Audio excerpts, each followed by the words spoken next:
कुछ लोग मेरी आलोचना कर रहे थे कि मैंने लोगों से क्यूआर कोड पे पैसे डालने को कहा। हाँ, कहा मैंने? क्या बेचूं मैं? आंदोलन चलाने के लिए जमीन बेचूं? है कहाँ जमीन?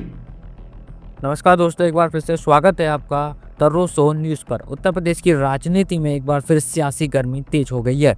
नगीना लोकसभा सीट से सांसद और आजाद समाज पार्टी के राष्ट्रीय अध्यक्ष चंद्रशेखर आजाद एक नए विवाद को लेकर चर्चा में आ गए हैं। यह विवाद है क्यूआर कोड के जरिए चंदा मांगने को लेकर। जी हाँ, सोशल मीडिया पर लगातार सवाल उठाए जा रहे थे कि क्या एक सांसद को आंदोलन चलाने के नाम पर जनता से डिजिटल चंदा मांगना चाहिए। अब इन सवालों पर खुद चंद्रशेखर आजाद सामने आए हैं और उन्होंने अपने अंदाज में दो टूक जवाब दिया है। चंद्रशेखर आजाद ने साफ कहा है, अगर मैं आपसे नहीं मांगूंगा तो किससे मांगूंगा? आंदोलन कैसे आगे बढ़ेगा? दरअसल हाल ही में चंद्रशेखर आजाद का एक वीडियो वायरल हुआ जिसमें वे कार्यकर्ताओं और समर्थकों से क्यूआर कोड के जरिए आर्थिक सहयोग की अपील करते नजर आए। इसके बाद विरोधियों ने इसे मुद्दा बना लिया और सवाल उठाने शुरू कर दिए। अब इसी पर जवाब देते हुए चंद्रशेखर आजाद ने कहा है कि आजाद समाज पार्टी की कोई फैक्ट्री नहीं चलती, ना कोई उद्योगपति हमारे पीछे खड़ा है, ना हमारे पास बड़ी बड़ी जमीनें हैं और ना ही हमारी कोई सरकार है। उन्होंने कहा, क्या मैं आंदोलन चलाने के लिए अपनी जमीन बेचूं? क्या मेरी कोई फैक्ट्री चल रही है? हमारे पास एक सांसद है और वो मैं हूं। चंद्रशेखर आजाद ने साफ शब्दों में कहा कि उनकी पार्टी बहुजन समाज के हक की लड़ाई लड़ रही है और इस लड़ाई की सबसे बड़ी ताकत जनता है।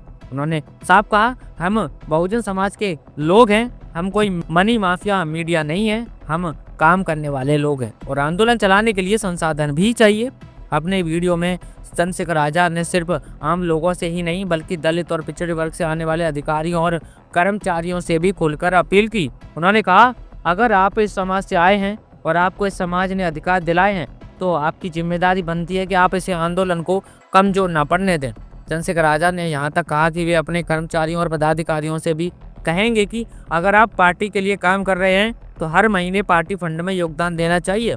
उन्होंने साफ कहा, अगर आप आंदोलन नहीं चला सकते तो उसके लिए बोलिए, अगर बोल नहीं सकते तो लिखिए, अगर लिख भी नहीं सकते तो उसका साथ दीजिए, अगर कुछ भी नहीं कर सकते तो कम से कम उसकी आर्थिक मदद तो कीजिए। सांसद चंद्रशेखर आजाद ने इस दौरान एक भावनात्मक अपील भी की। उन्होंने कहा, हम आपकी ओर देख रहे हैं, कब आपकी नज़रें हमारी तरफ होंगी। याद रखिए, जब आंदोलन मजबूत होगा तो कोई आपके अधिकार नहीं छीन सकता। उन्होंने दावा किया कि जब आंदोलन राजनीतिक रूप से शक्तिशाली हो जाएगा तो कोई भी बहुजन समाज की ओर आंख उठाकर देखने की हिम्मत नहीं करेगा। हालांकि चंद्रशेखर आजाद के इस बयान के बाद राजनीति में बहस और तेज भी हो गई है। विरोधी दल सवाल उठा रहे हैं कि क्या सांसद द्वारा अधिकारियों से चंदा लेने की अपील नैतिक और असंवैधानिक रूप से सही है। वहीं समर्थकों का कहना है कि जब वो बड़ी पार्टियां कॉरपोरेट चंदे से चलती हैं तो एक आंदोलनकारी पार्टी अगर जनता से सहयोग मांगे तो इसमें गलत क्या है। फिलहाल इतना तय है कि क्यूआर कोड का चंदा विवाद अब सिर्फ आर्थिक मुद्दा नहीं रहा दोस्तों, बल्कि यह बहुजन